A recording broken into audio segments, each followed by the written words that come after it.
ಶೈಕ್ಷಣಿಕ ಕಾರ್ಯದಲ್ಲಿ ತೊಡಗಿರುವಂತಹ ಗೌರವಾನ್ವಿತ ಶಿಕ್ಷಕ ಅಂದರೆ ಶಿಕ್ಷಣದ ವಾರಸುದಾರರು ತಪ್ಪಾಗಲಿಕ್ಕಿಲ್ಲ.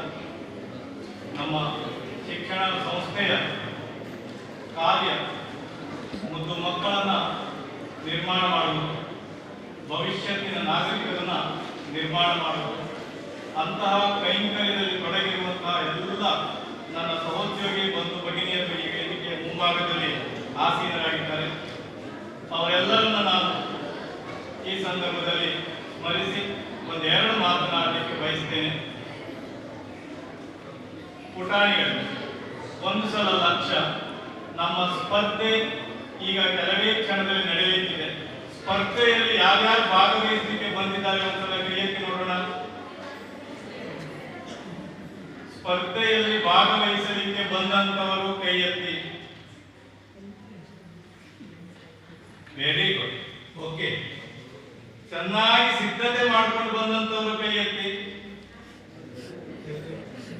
Very good. ಓಕೆ. ನಾನೇ ಫಸ್ಟ್ ಬರ್ತೇನೆ ಅಂತ ಹೇಳ್ಕೊಂಡು ತಿಳ್ಕೊಂಡು ತಯಾರಿ ಮಾಡ್ಕೊಂಡಂತವ್ರು ಕೈ ಎತ್ತಿ. Very good. Thank you. ಒಂದು ಮಾತು ಕೇಳಿ ಹಾಗಿದ್ರೆ ನಾ ಹೇಳಿದ್ರೆ ನೀವೆಲ್ಲರೂ ಫಸ್ಟ್ ಬರಬೇಕು ಅಂತ ತಿಳ್ಕೊಂಡಿದ್ರಲ್ಲ, ಹಾಗಿದ್ರೆ ನಾ ಹೇಳಿದ್ದನ್ನು ಕೇಳ್ಬೇಕು. Yes, very good.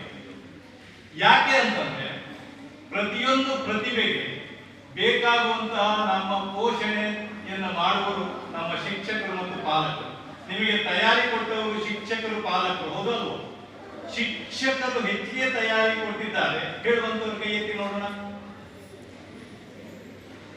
Very good. Okay. ನಿಮ್ಮ ಹಿಂದೆ ಶಿಕ್ಷಕರಿದ್ದಾರೆ, ನಿಮ್ಮ ಜೊತೆ ಪಾಲಕರಿದ್ದಾರೆ. ಮನೆಯಲ್ಲಿ ಪಾಲಕರು ಒಳ್ಳೆ ತಯಾರಿ ಮಾಡಿದ್ದಾರೆ ನನಗೆ ಹೇಳುವಂತವ್ರು ಕೈ ಎತ್ತಿ ನೋಡೋಣ ಪುಟಾಣಿಗಳೇ. Very good, very good. Okay. ನೋಡಿ, ನೀವು ವೇದಿಕೆ ಪ್ರತಿಭೆಗೆ ಬರಬೇಕಾದ್ರೆ ನಿಮ್ಮ ಹಿಂದೆ ಶಿಕ್ಷಕರಿದ್ದಾರೆ, ನಿಮ್ಮ ಹಿಂದೆ ಪಾಲಕರಿದ್ದಾರೆ, ಆಗ ಮಾತ್ರ ನೀವು ಇಲ್ಲಿದ್ದೀರಿ, ಹೌದಲ್ವ? ಎಸ್. ಇಲ್ಲೇ ಹೋದ್ರೆ ನೀವು ಇಲ್ಲಿರಲಿಕ್ಕೆ ಸಾಧ್ಯ ಇಲ್ಲ. ಹಾಗಾಗಿ ನಾವು ಶಿಕ್ಷಣವನ್ನು ಕಲಿಯಬೇಕಾದರೆ, ಭವಿಷ್ಯತ್ತಿನ ನಾಗರಿಕರಾಗಬೇಕಾದ್ರೆ ನಮ್ಮ ಒಡನೆ ಇರುವಂತಹ, ನಮಗೆ ಮಾರ್ಗದರ್ಶನ ಮಾಡುವಂತಹ ಶಿಕ್ಷಕರು, ನಮ್ಮ ಪಾಲಕರು, ಪೋಷಕರು, ನಮ್ಮ ಸಮಾಜ ಇವೆಲ್ಲವೂ ಒತ್ತಟ್ಟಿಗೆ ಸೇರಿ ನಮ್ಮನ್ನ ನಿಂತಾವಾಗ ನಾವು ಭವಿಷ್ಯತ್ತಿನಲ್ಲಿ ಉತ್ತಮವಾದಂತಹ ನಾಗರಿಕರಾಗಲಿಕ್ಕೆ ಸಾಧ್ಯ. ನಮ್ಮ ಕೈಂಕರ್ಯ ಭವಿಷ್ಯತ್ತಿನ ಒಂದು ಸಮಾಜವನ್ನು ನಿರ್ಮಾಣ ಮಾಡುವುದು. ಆ ಕಾರ್ಯವನ್ನು ನಾವು ಇಲ್ಲಿ ಮಾಡಲಿಕ್ಕೆ ಸಿದ್ಧರಾಗಿದ್ದೇವೆ. ಪುಟಾಣಿಗಳು ಸ್ಪರ್ಧೆಗೆ ಸಿದ್ಧರಾಗಿದ್ದಾರೆ. ಒಂದು ಮಾಹಿತಿಯನ್ನು ನಿಮಗೆ ಕೊಡ್ತೇನೆ ಪುಟಾಣಿಗಳಿಗೆ. ಈಗ ಸ್ಪರ್ಧೆಗಳು 8 ರೂಮ್ಗಳಲ್ಲಿ ನಡೀತವೆ. ನಿಮಗೆ ಇದಾದ ನಂತರ ಅನೌನ್ಸ್ಮೆಂಟ್ ಇರ್ತದೆ, ಯಾವ್ಯಾವ ರೂಮಿನಲ್ಲಿ ಯಾವ್ಯಾವ ಸ್ಪರ್ಧೆಗಳು ನಡೀತವೆ ಹೇಳಿ. ಅದಾದ ನಂತರ ಸ್ಪರ್ಧೆಗಳು ನಡೆದ ನಂತರ ನಿರ್ಣಯವನ್ನು ನಿರ್ಣಾಯಕರು ಕೊಡ್ತಾರೆ. ಆದ್ರೆ ಯಾರು ನಿರ್ಣಾಯಕರು ನಿರ್ಣಯವನ್ನು ಅನೌನ್ಸ್ ಮಾಡಲಿಕ್ಕಿಲ್ಲ. ಅನೌನ್ಸ್ ಯಾರು ಮಾಡಲಿಕ್ಕಿಲ್ಲ. ಕೊನೆಗೆ ಮಧ್ಯಾಹ್ನ ಊಟ ಆದ ನಂತರ ಶಿಕ್ಷಕರಿಗೆ ಮತ್ತು ವಿದ್ಯಾರ್ಥಿಗಳಿಗೆ ನಾವು ಊಟ ಸರ್ ಹೇಳಿ ಅವ್ರು ಹೇಳಿದಾಗ ಮಾಡ್ಲಿಕ್ಕೆ ಆಗ್ಲಿಕ್ಕಿಲ್ಲೇನು, ಅದು ನಮ್ಮ ಕೈಲಾದ ಯಥಾಶಕ್ತಿ ಊಟದ ವ್ಯವಸ್ಥೆಯನ್ನು ಮಾಡಿರ್ತೇವೆ. ಶಿಕ್ಷಕರಿಗೂ ಮತ್ತು ವಿದ್ಯಾರ್ಥಿಗಳಿಗೆ ಆಡಿಟೋರಿಯಂನ ಪಕ್ಕದಲ್ಲೇ ವ್ಯವಸ್ಥೆ ಇರ್ತದೆ. ನಮ್ಮ ನಿರ್ಣಾಯಕರು, ನಿರ್ವಾಹಕರು, ಶಿಕ್ಷಕರು ಯಾರು ಬಂದಿದ್ದಾರಲ್ಲ ಅವರೆಲ್ಲಿಗೆಲ್ಲ ನಮ್ಮ OHP ಮತ್ತು ಲ್ಯಾಬ್ನಲ್ಲಿ ವ್ಯವಸ್ಥೆ ಮಾಡಿದ್ದೇವೆ. ಎಲ್ಲರೂ ಅದರ ಉಪಯೋಗವನ್ನು ಪಡ್ಕೊಳ್ಳಿ. ಮತ್ತೆ ಪ್ರತಿಭಾ ಕಾರಂಜಿಯಲ್ಲಿ ನೀವೇನ್ ಮಾಡಿ ಅಂತಂದ್ರೆ ಚೆನ್ನಾಗಿ ಭಾಗವಹಿಸಿ. ನಮಗೊಂದು ಖುಷಿ ಆಗುತ್ತದೆ.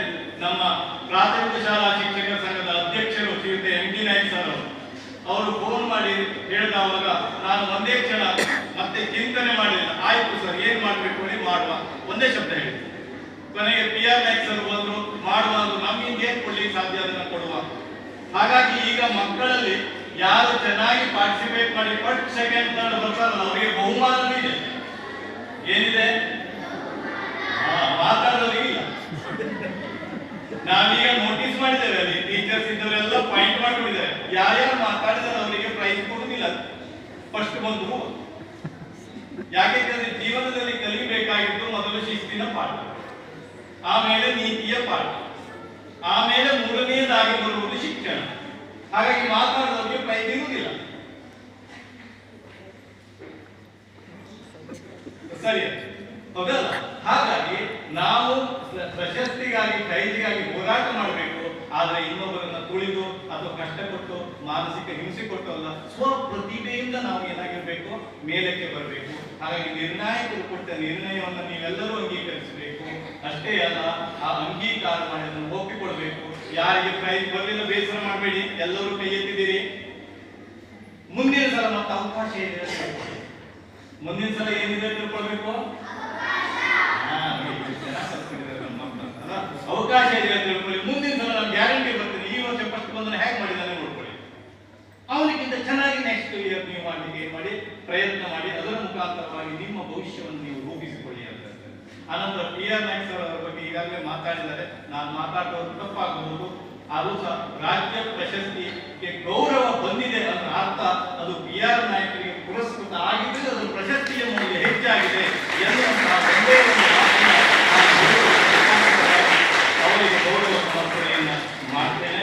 ಹಾಗೂ ವೇದಿಕೆ ಮೇಲಿರುವ ಎಲ್ಲರ ಹೆಸರುಗಳನ್ನು MG ನಾಯ್ಕ ಸರ್ ಅವರ ಸಂಘದ ಅಧ್ಯಕ್ಷರ ಹೆಸರಿನೊಂದಿಗೆ ನಾನು ಎಲ್ಲವನ್ನೂ ಗುರುತಿಸ್ತೇನೆ.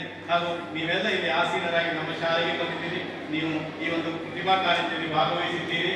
ನಿಮ್ಮೆಲ್ಲರಿಗೂ ಸಹ ನಮ್ಮ ಶಾಲೆಯ ವತಿಯಿಂದ ಆತ್ಮೀಯವಾದಂತಹ ನಾನು ಸ್ವಾಗತವನ್ನು ಬಯಸಿ, ನಮ್ಮನ್ನು ದೊರೆಯುವಂತಹ ಅತ್ಯಂತ ಕಡಿಮೆಯಾದಂತಹ ಒಂದು ಉಪಚಾರವನ್ನು ತಾವೆಲ್ಲರೂ ಸ್ವೀಕರಿಸಿ ಈ ಒಂದು ಕಾರ್ಯಕ್ರಮವನ್ನು ಚೆನ್ನಾಗಿ ನಿರ್ವಹಿಸಿಕೊಡಿ. ಮತ್ತೆ ಮಧ್ಯಾಹ್ನ ಊಟ ಆದ್ಮೇಲೆ ಎಲ್ಲರೂ ಹೀಗೆ ಸಿಕ್ಕೋಣ, ಎಲ್ಲರೂ ಹೀಗೆ ಸೇರೋಣ ಎನ್ನುವಂತಹ ಮಾತಿನೊಂದಿಗೆ ನನ್ನ ಮಾತನ್ನು ಮುಗಿಸ್ತೇನೆ. Thank you.